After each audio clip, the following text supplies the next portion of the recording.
Hi, I'm Ashley Swartz, CEO and founder of Furious Minds. Happy holidays. This is my weekly segment for Beat TV, and we're coming towards the end of the year, so there are lots of wrap-ups and year-end look-backs. So I'm going to use that today for fodder for some conversation and exploration. I'm looking at Nielsen's tops of 2012 for television and sort of their wrap-up of large top 10 single telecasts, top 10 programming from an audience perspective, and then top 10 sort of time-shifted TV programs. So no surprises this year. Largest single telecast was the Super Bowl. They were up 300,000 viewers year over year with 111,300,000 for 2012. You know, the top 10 for single telecast was dominated by sports, no surprise. NBC in the top 4 because of their NFL broadcast rights. And then the rest was basically sports, with the exception being the Grammy Awards, which came in at 10.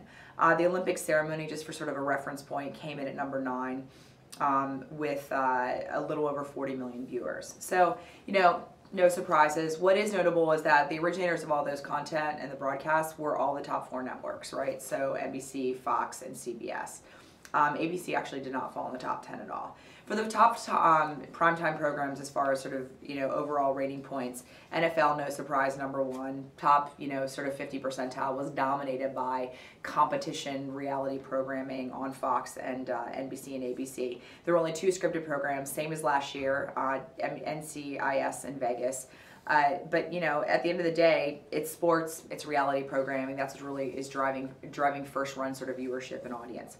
If we look at one of the largest notable things is that time shifting played a much larger role this year in audience viewing habits in the U.S., right? So we saw a significant lift in program viewership, most notably for the cable networks in time shifting. So of the top 10 time shifted programs, all of them more than doubled their total audience reach by virtue of having time-shifted programming. So number 1 was Breaking Bad on AMC. They saw a 130% increase in their audience by virtue of those that are watching time-shifted versus first run.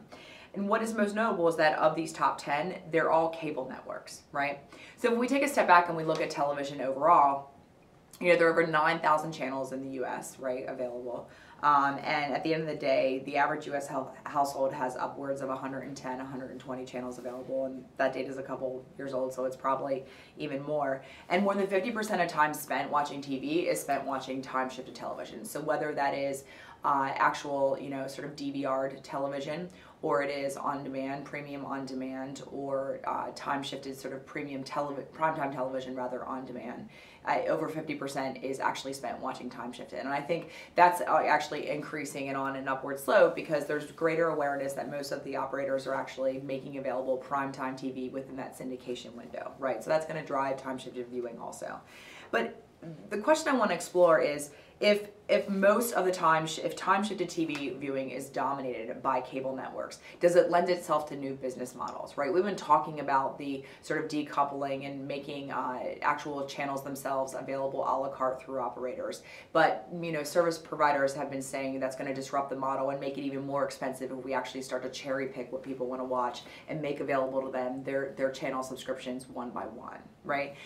But I actually think that maybe that's not the case. I actually think that more and more, as cable networks are relying more on syndication, less on syndication rather, and more on original scripted content, the power dynamics are changing, specifically when their audience viewing habits are remarkably different, notably different than the actual 4 major networks. The other thing is most of the innovation from a storytelling perspective, or a lot of it, and leadership is occurring on cable networks, right? Top Chef, Sons of Anarchy, not just their programming, but what they're doing on the second screen and how they're leveraging social to drive audience and actually get their audiences to engage, even though their audiences, interestingly enough, are not necessarily watching on the first run primetime viewing. I think there's an opportunity for them to start to actually leverage that from a power position and create new distribution models and actually maybe even circumvent the service provider and go more direct to their audience, right? They have audience, it's notable, it's actually, I think, a power position for them they need to start leveraging more. 2013 looking ahead, right? I think 2012 from television was about social with the Olympics and about the second screen, and we keep talking about the second screen. Nobody knows how to make money. I actually think in 2013, the disruption in television is going to be about distribution. There are going to be new models that pop up. I don't think Apple's going to be the winner. I think we're going to be surprised at players that come in and offer new distribution models and new ways for audiences to consume content and actually be in greater control of the programming that is actually getting to their living room, both how it's getting there, what they're paying for it, and how they're choosing to select it, and how actually self-curation is a bigger and bigger part of how people make decisions as to whether or not they're going to pay for a cable subscription or they're just going to go 100% over the top.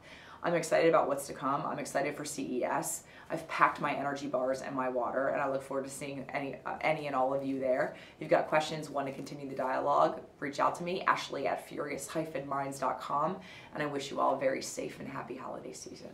Thanks.